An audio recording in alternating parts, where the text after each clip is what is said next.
a little bit about you and Terra Nova. Thank you. So it's really been a family project with my husband and my parents, and I have a lot of extended family that actually came into town to help out with the event, so that's been really great.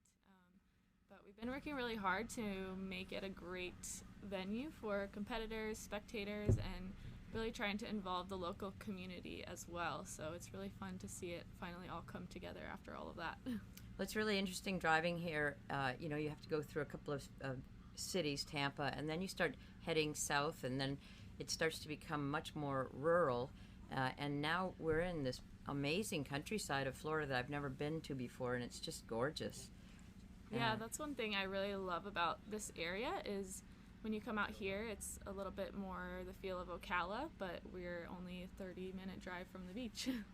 That is very important.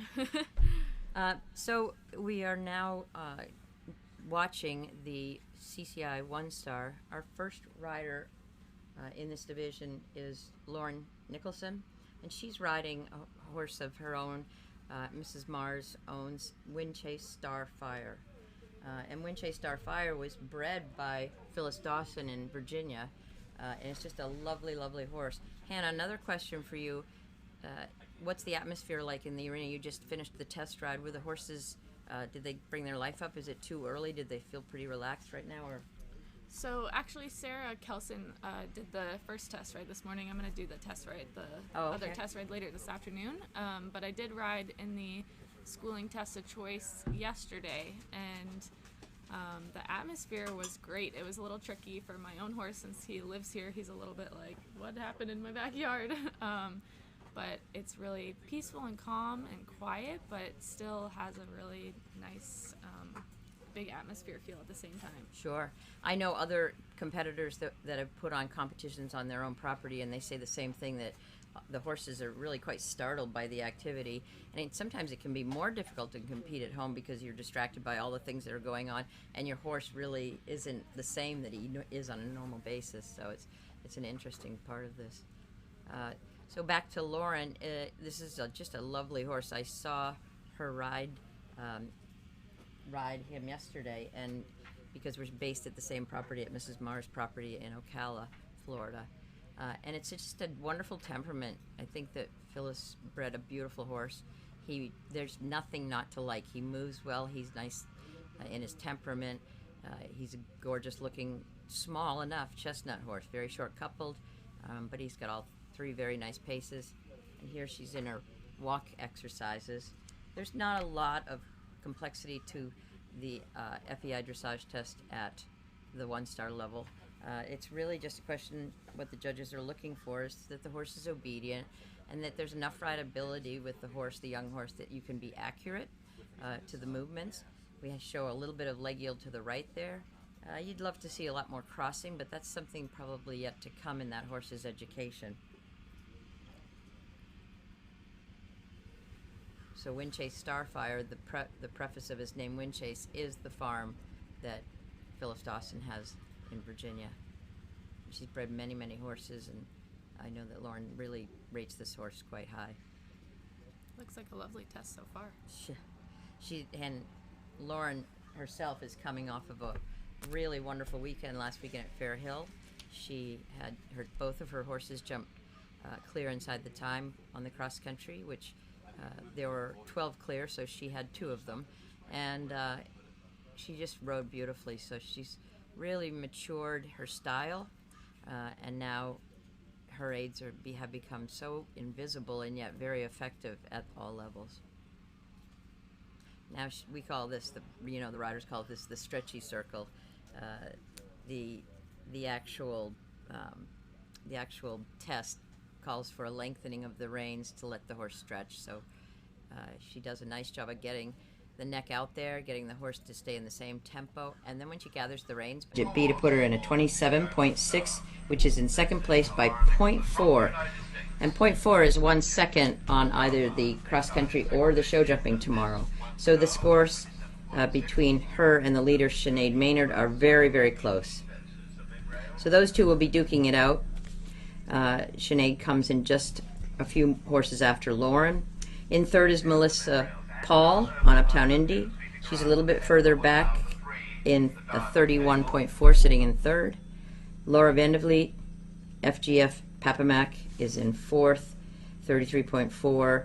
Ella Strode is on a 33.3 for Laura. Donna Miller on a 35.4. Missy Miller on a 38.6. And a withdrawal early today from Sonia Crampton on Bond Mahone Flash.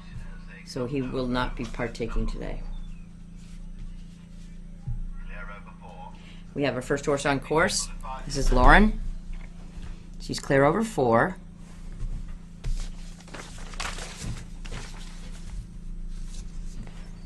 She's approaching this nice picnic table at fence 5.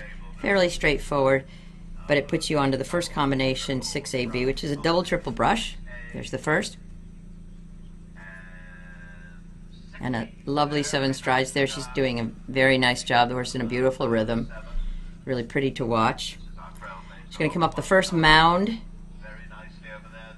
Jumps that easily. Now the water. She jumps a little bit of a cabin going into the water, then drops down. She's got to keep the horse's momentum going for getting through the water. And that puts her now up to 9AB.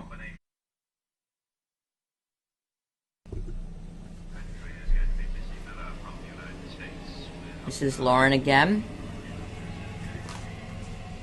She's a beautiful stride there. No big hurry. The speed is not particularly fast at 450 meters per minute. Gives the horses, these nice young horses, a chance to understand the exercise, understand what is being asked of them.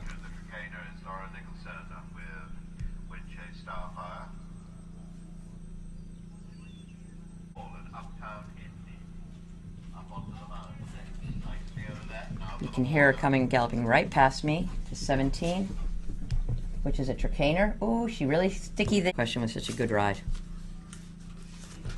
Pretty picture, very pretty.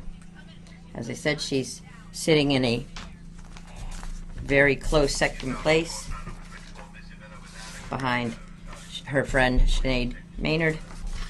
Will be coming just a little bit later. It's just a cool thing about this sport. We are all very good friends and also fierce competitors with each other. Here we have Morgan Paul. Oh, now back to Lauren. We're going to be switching back and forth as we go throughout the day.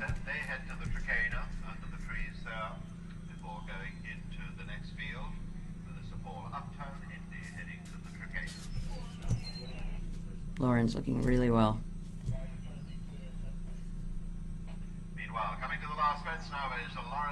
Our first horse on course is coming to the last fence.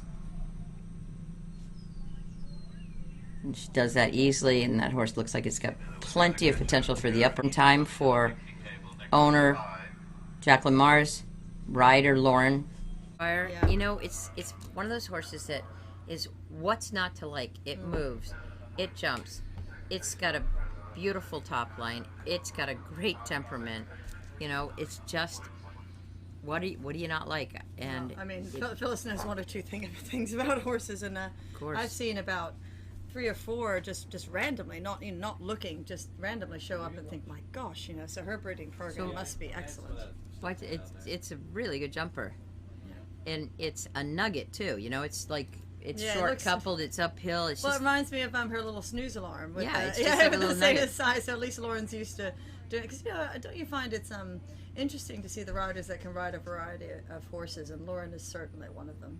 Yeah, we gave her a lot of weird ones to ride for sure. It's all part of the growing up. Baptism of fire. Baptism of fire. I've never heard that. That's awesome. And he makes a beautiful shape over a jump. And he's still just a kid, you know. I mean, he's still kind of got that baby fat look to him, you know. Yeah. Yeah, and she's such a great jockey to put for sure. Put a young horse with. And she's living a little dangerously at that blue jump, but she showed her experience and stayed tall and supported him there, and he curled around it. And now he's just getting better. She's able to move the horse up only from the hips down. You know, she doesn't like lean into the jump as we've seen some others. Beautiful. Well done, Lauren. And that is how it's made easy. Yep. So she's guaranteed second. Now yep, 29.6. Mrs. Maynard is about to come in the ring.